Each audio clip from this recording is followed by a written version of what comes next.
Center circle is the best position in the game. Let me prove it to you. The fourth circle always spawns within the third circle, so these are the furthest possible fourth circles from the center. This is your rotation in the worst case scenario. This is the best scenario. Now, let's see all possible circles, and there you have it. The center of the circle is the best place to be. I want to give a special shout out to Reddit user Destiny's Jesus for inspiring me to explain this. Now that I have your attention, let's learn how to win your first game of Season 8. We had a long discussion with our partnered pro players to make this how to win video, so be sure to watch all the way through. Let's start with the very beginning, how to land. Thank the bus driver. A good old thank you goes a long way. It's all around good juju to thank the bus driver. Choose a landing zone that you know well. Preferably, landing a zone that's not too hot or too cold is ideal. Either way, you should know all the spots to loot and farm. Another thing to consider is how many players are landing with you. Every player is a threat, but at the same time, you want to fight for shields and mats. This leads me to my next point. Find players to hunt as you're flying in. The 150 mats and 50 shield can give you a major advantage. Some kills are worth more than others, and a kill right off the bat is definitely worth a lot. If there aren't players to hunt, then make sure you're farming and looting as quickly as possible. Be prepared. You should expect every player that you run into to have at least 50 shield and plenty of mats. Position along the edges of the zone. It's way more effective to be on the outside of the zone as opposed to the middle. When you're moving from the outside to the middle, the chances of a player behind you is low. When you're moving from the middle to the outside, there are threats all around you. Basically, you can third-party everyone way easier if you collapse from the outside, and you can pick and choose your fights freely. These are 4 easy things to do when you land. Pro players do these things consistently, and so should you. Here they are again. Memorize them, embrace them. These tips are your friends. Let's move on to the early game, where it's a bit more complex. The early game is the time between your first looting zone and the first circle. There are a lot of videos about the early game already, but they don't talk about the most important thing, the bus path. To have consistent early games, you need to understand how to use the bus path to your advantage. Look at the bus path as soon as possible. You should be able to guess where players will be. You can bet that more than half of the lobby is going to jump within the first quarter of the path. If we place a circle in the middle of the map and have the bus go through like this, then we can assume that there will be more players on the south side of the map. We can go a step further and say that the southwest part will have even more players because there are more looting zones on that side. This means that the safest place is the northeast corner because it's the furthest away. This is exactly how pro players map out where everyone will be. You can also make smart rotations with this info. You can plan your route into the first circle by running through possibly unlooted zones. Keep in mind that you might find a fight or two because there is usually at least 1 player per looting zone. If you do get into a fight, then it's likely a 1v1, and you should always be confident in 1v1s. If the circle spawns on top of you, then you can make your way to the edge that will have less players. You might get caught in the rotation, so always be aware of your surroundings. It might seem like all I've been doing is teaching you how to avoid players, but that's not what I'm trying to do. I'm teaching you how to path like a pro and set yourself up for a great mid-game.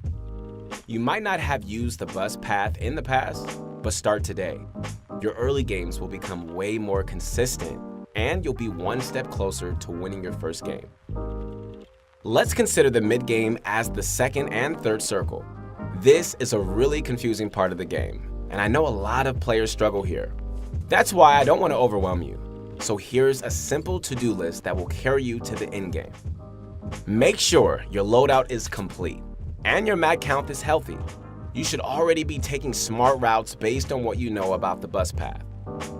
If you aren't comfortable taking a fight, then you should still have plenty of time to find loot and farm. Don't run headfirst into a third party. Third partying is different in the mid-game because it's really easy for players to join in. That's why you need to pick your fights. Do this by asking yourself one question. Can I join and end this fight quickly? You can measure how long the fight will take based on how much you have to build. If you have to build 50 meters into the sky, chances are you aren't ending that fight anytime soon. If the players are on ground level, then you can swoop in for the cleanup. Players that don't consider this simple question will lose time and time again in the mid-game. I really encourage you to take this simple approach. It's as close to a cheat code as you can find. End every fight quickly. Everyone is roaming around the map in the mid-game, so when they see a skyscraper, they're going to head on over. This is where all your hard work pays off. Use all of your fancy building and editing skills to quickly destroy your opponent. If you aren't confident in your building skills, then watch the analysis videos on this channel, or better yet, visit Pro Guides and check out our courses. The last thing to do is to set up for the endgame. This is really situational, but using the terrain of the map is something you can do every game. Remember what I told you in the beginning of the video? You can guess where the fourth circle will be, so find natural high ground in that area. If you can't rotate to the natural high ground, don't worry about it. Make a 1x1 in a safe spot or hide in a box. In this case, your goal is to wait for the fifth circle when it begins to move. Now, just a reminder, you can use this cone trick to scout. All you have to do is open the edit menu and you can look all around. The most common mid-game mistake is roaming around like a headless chicken. Make every step have a purpose, whether it's to find a fight, scavenge for loot, or farm mats. Also, don't forget to ask yourself the simple third-party question and most importantly, position yourself for the endgame. If you follow this to-do list, you'll punch a ticket into the endgame more often than not. You know the endgame is here when your palms start to sweat and easy edits become really difficult. It's totally okay to feel this way, but it's a problem if it's getting in the way of winning. Every endgame is unique, so I can't give you a direct guide. Instead, I'm going to give you something better. 8 tips to celebrate your first Season 8 victory royale. Rotate when everyone else is distracted. When you hear shots, start thinking about rotating. You should always have a rotation plan ready so you can act right when the first shot is fired.